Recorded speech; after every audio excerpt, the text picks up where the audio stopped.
예레미야 2장 9절에서 13절까지 함께 읽습니다. 시작. 그러므로 내가 다시 싸우고 너희 자손들과도 싸우리라. 여호와의 말씀이니라. 너희는 기띔 섬들에 건너가 보며 게달에도 사람을 보내 이 같은 일이 있었는지를 자세히 살펴보라. 어느 나라가 그들의 신들을 신 아닌 것과 바꾼 일이 있느냐? 그러나 나의 백성은 그의 영광을 유익한 것과 무엇도다. 너 하늘아, 이 일로 말미암아 놀랄지어다. 심히 떨지어다. 두려워할지어다. 여호와의 말씀이니라. 내 백성이 두 가지 악을 행하였나니 곧 그들이 생수에 거는 데는 나를 버린 것과 스스로 웅덩이를 판 것인데 그것은 그 물을 가두지 못할 터진 웅덩이들이니라. 아멘. 오늘은 말씀을 시작하는 구절부터 평범하지가 않습니다. 여호와 하나님께서 우리를 위하시고 우리를 축복하시고 보호하시는 것, 이거 여러분과 제가 믿는 것이잖아요. 그런데 하나님께서 우리와 싸우겠다 말씀합니다. 이런 말씀을 듣는 순간 우리의 마음은 무너지는 것이죠. 우리는 상상도 할 수 없는 것이죠. 어떻게 이런 것을 우리가 상상할 수 있겠습니까? 하나님께서 우리와 싸우다니요. 그러면 우리는 아무런 희망과 소망이 없는 것 아닙니까? 근데 하나님께서 왜 이렇게 말씀하셨을까요? 이스라엘이 하나님께서 약속하신 그 가나안 땅, 거기에 도착하자마자 하나님을 버리는 거죠. 어제도 우리가 새벽에도 말씀을 나눴지만 우리에게 주신 이 모든 환경이 보통 축복이 아닌데, 하나님의 은혜가 아닌데, 그 은혜 가운데서 하나님을 찾지 못하고 경외하지 못하고 오히려 이 세상을 따라가고 삶의 우선순위를 하나님 아닌 다른 것으로 두는 순간 하나님께서 우리와 싸운다는 이 엄청난 사실 앞에 우리는 직면하게 됩니다. 굉장히 두려운 말씀이죠. 그리고 우리만 싸우는 게 아니고 우리 자손들과도 싸운다. 대대로 하나님의 진노가 임한다. 이런 말이죠. 그래서 우리가 하나님을 제대로 믿지 않는 것이 뭐 단순한 일이다 생각하면 안 됩니다. 너무나 적지 않은 그리스도인들이 믿음에 대해서 이렇게 대수롭지 않게 생각하는 경향이 조금 있는 것 같습니다. 그 증거가 뭐냐면 믿음에 대해서 그렇게 집중하거나 많은 것을 걸거나 또 삶의 우선순위를 쉽게 바꾸지 않기 때문이죠. 그럴 때 하나님께서 하시는 말씀은 9절입니다. 내가 다시 싸우고 너희 자손들과도 싸우겠다. 우리에게 이런 일이 일어나지 않아야겠습니다. 우리에게 하나님은 영원한 반석 되시는 분이시고 우리의 피난처 되시는 분이고 우리를 도우시는 분이잖아요. 그런데 우리는 그렇게 되기를 원하고 그렇게 고백하지만 실상이 우리의 삶이 하나님의 말씀과 하나님의 은혜와 하나님 경외하기를 잊어버리고 행하지 않으면 우리는 여전히 하나님이 우리를 돕는다고 생각하지만 실상은 하나님께서 우리를 돕지 않는 그런 일이 일어나는 것이죠. 여러분 성경, 특히 구약 성경을 읽어보면 이런 일이 너무나 많이 있습니다. 착각하는 것이죠. 하나님을 오해하는 것이죠.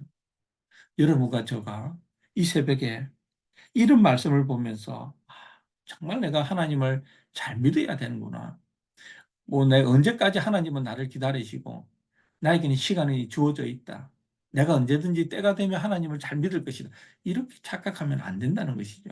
이스라엘 백성에게 하나님께서 그 애굽에서 탈출시키시고 광야를 지날 때에도 그렇게 은혜를 베푸시고 약속의 땅에 들어가 그 땅을 주셨는데 어떻게 했습니까? 그들은 다 잊어버린 것이죠. 다 잊어버렸습니다. 그럴 때 하나님께서 이렇게 진노하신다. 이스라엘에게 진노하신 하나님이 여러분과 저에게는 진노하지 않겠습니까? 여전히 진노하십니다. 우리가 모를 뿐이죠. 하나님의 은혜가 그것을 기다릴 뿐이죠. 그리고 시편 75편이나 이렇게 읽어보면 하나님께서 정하신 때가 있다고 되어 있거든요.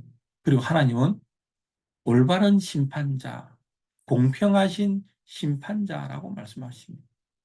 그러니까 뭐 나에게만 특별한 페이브를 주실 것이다. 여러분 성경을 그렇게 이해하면 안 됩니다.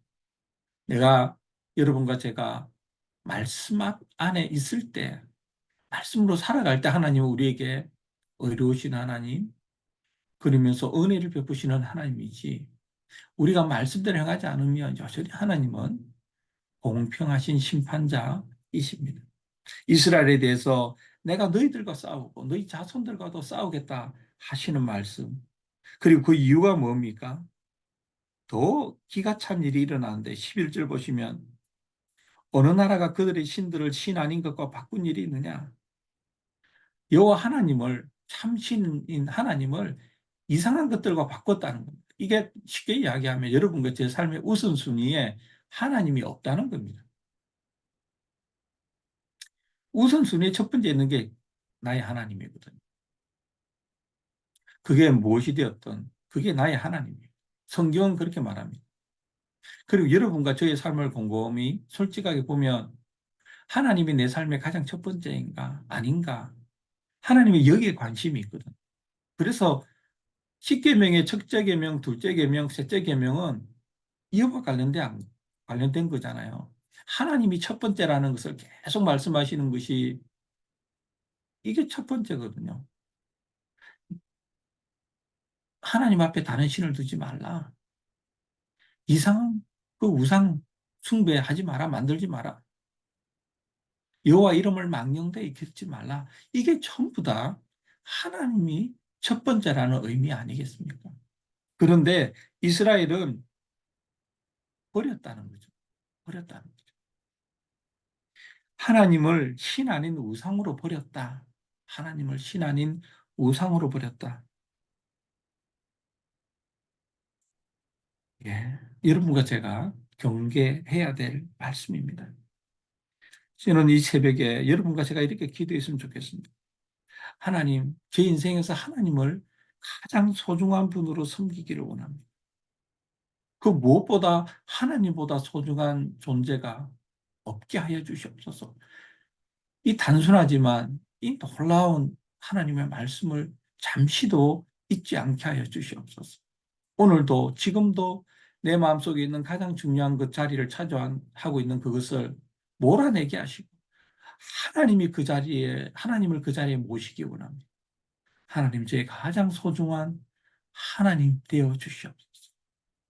오늘 우리가 본문을 통해서 진지하게 생각해야 될 말씀, 그렇게 되지 않을 때 하나님은 우리를 위하시는 분이 아니고 우리를 오히려 싸우시는 분이 된다는 이 경고의 말씀을 잊지 않고 대수롭게 받아들이지 않고 심각하게 받아들이고 하나님을 가장 소중한 존재로, 우리 삶에서 제일 중요한 분으로, 그리고 우리 삶의 우선순위 첫 번째로 모셔드리는 그러한 여러분과 제가 되기를 간절히 소원합니다. 기도하겠습니다. 거룩하신 하나님, 오늘도 예레미야 말씀을 통하여 우리가 얼마나 하나님 앞에 말씀대로 살아가고 있지 못한지를 깨닫습니다. 그러나 우리가 낭망하고 앉아 있는 것이 아니라 이 말씀에서 다시 한번 힘을 얻고 교훈을 얻습니다. 여호와 하나님을 다른 어떤 것과 바꾸지 않게 하여 주시옵소서. 여호와 하나님을 생수에 거는 데는 하나님을 소홀히 대하지 않게 하소서. 우리 속에 모신 여호와 하나님의 은혜로 하나님께로부터 솟아나는 생수를 항상 공급받으며 살아가기를 원합니다.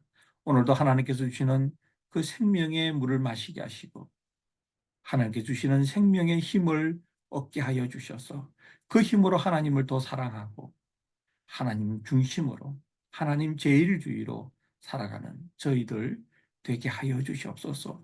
이 일이 대수로운 것이 아니라 매우 중요한 이름을 깨닫는 우리 교회의 모든 성도들과 제가 되게 하여 주시옵소서. 거룩하신 예수님의 이름으로 기도드립니다.